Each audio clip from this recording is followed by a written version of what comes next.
நீ மச்சான் எடுக்கிற வரையும் கால் பண்ணிடுறா. ஏய் மச்சான் போன் எடுக்க மாட்டான்டா. மச்சான் என்னதான் பண்றான் தெரியல மச்சான், போன் எடுக்க மாட்டான்டா அவன்.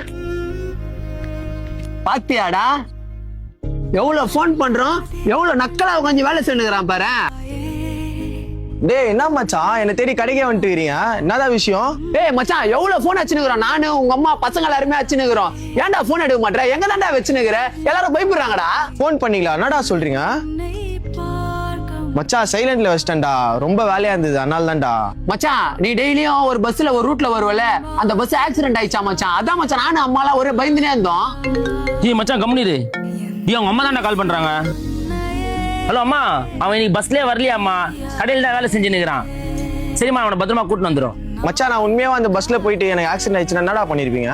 சப்போஸ் அந்த பஸ்ல வந்து உனக்கு ஆக்சிடென்ட் ஆயிருந்தாலும் நீ சாக மாட்ட மச்சான், உன்னை தவிர மீதி எல்லாருமே செத்துருப்பாங்க. ஏன்னா நீ அவ்வளவு பாவம் பண்ணிடுறடா.